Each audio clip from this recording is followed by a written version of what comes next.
official moments ago this morning. Doc Rivers out as the head coach of the Milwaukee Bucks. He steps down after 3 seasons with the team. It was well documented that there was a disconnect between Doc and the players this season, and the lingering Giannis Antetokounmpo trade rumors only added to that. In fact, Giannis was asked again about his future over the weekend. So this was the quote. It was not said on camera. Quote, "It's a very good question, and I don't know. It's not up to me. We'll see. I feel like sometimes people just don't listen. They listen to the sources. The main source is me. It is what it is. So again, do not disturb on my phone. Go about my day, improve, come back, get better. So if everything goes well, hopefully the Bucks want me here. Why not? But if they don't, okay." All right. So this to me was Giannis saying he truly wants to be in Milwaukee. Now, I think you have said, Wendy, that is not the case. Other people have said that is not the case. But now he's publicly saying he does want to be in Milwaukee. Does this make it more confusing? What's your reaction to this? Wendy, go ahead. It's so fatiguing and exhausting. I can't even imagine what it's like to be a Bucks fan or someone in that team, because this has been 35 rounds of this. This interview took place sort of impromptu in Philadelphia. It was essentially his exit interview after the Bucks lost their last game last evening. Our Tim Bontemps was there. He specifically directly asked Giannis if he was going to sign the contract extension that the Bucks would offer him later this year. He can't sign it now. He can't sign it until October. And Giannis gave a non-answer. He said he hasn't been offered it yet, and he didn't say emphatically yes. And that's been really the issue about this whole thing. Has been half in, half out, and not only that, it's been compounded by the fact that the Bucks did not let him play going down the stretch of the season, frankly, because I think they were worried about him getting injured. And I think they were worried about him getting injured because they were worried about what could it do to his trade value. So at the end of the day, I believe Giannis will be elsewhere next season, but there is no way to predict this. It is very frustrating. I will tell you that you guys know I am a very, very big actions over words person. The Bucks were actively in trade discussions with February. I believe they will actively be in trade discussions with him in June and July. You don't have trade discussions with somebody of this nature unless you intend to trade him, and that is what I eventually expect to happen. Leave Wendy up on the screen, please. Let me say this while looking at Wendy. Number one, I don't want to use the word annoyed, but I just want to give Doc Rivers, the now former head coach for the Milwaukee Bucks, some advice. Practice what you preach. Stop talking about living your life and your 7 grandchildren and it. Go ahead and do it. Because the reality of the situation is this. Doc Rivers, I knew he was going to be gone. He talked before the season about how this would be his last. Before a game was played, Shay, before a game was played, Wendy, he talked about stepping away from the game. He talked about he's been a coach for 24 years. He talked about retirement and all of this other stuff. That's what he was talking about. Go ahead and do it.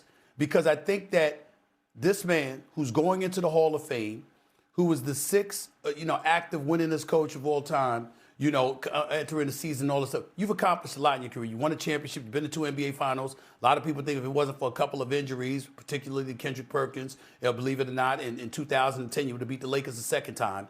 Stuff like that. If you had Grant Hill and Tracy McGrady healthy, you'd have done stuff in Orlando. We know you're a damn good coach. And I think that there's a heightened level of sensitivity that Doc Rivers has embraced. This is not the time to be doing that. You do that when you my age and you know what, you got, 10, 15 potential years left in the business and stuff like that. When you are talking about walking away, you need to be walking away with more peace than Doc Rivers has been enjoying this particular season. So I just want to give that advice to a guy that I've known for 30 years and I've got a lot of love for. It's like, relax, man. People going to say what they're going to say. You know what? You know what you've done. You're going into the Hall of Fame, and unfortunately, he's sitting there going back and forth with every report, every rumor, every hint. Stop. Just stop it. People going to say what they're going to say. You've been around too long to not know better than that. Let it go. That's number one. Number two, Giannis. Let's understand what's going on here. Giannis is looking to leave. Wendy was absolutely right in what he reported. So was Shams. So was everybody else. Nobody wrong here. The difference is that Giannis doesn't want to be the bad guy to the fans of Milwaukee. He loves these people. He loves this city. He loves the way they've embraced him and his family and the commitment that they've shown to him. And by the way, they made changes because of him. Not just roster changes. Remember when Adrian Griffin got let go as the head coach for the Milwaukee Bucks, okay? They were like 31-13. It wasn't like the man was losing basketball games. He was winning. But Giannis wasn't happy with them. So let's understand that Milwaukee Bucks made modifications, alterations. They did what they could, but now they're in a position where it doesn't seem like they're capable of building the pieces around him. So he needs to go. He knows this because he knows basketball. But he loves the city, and he never, ever wants his name attached to being dismissive of a city that has meant so much to him personally. That's what this is about.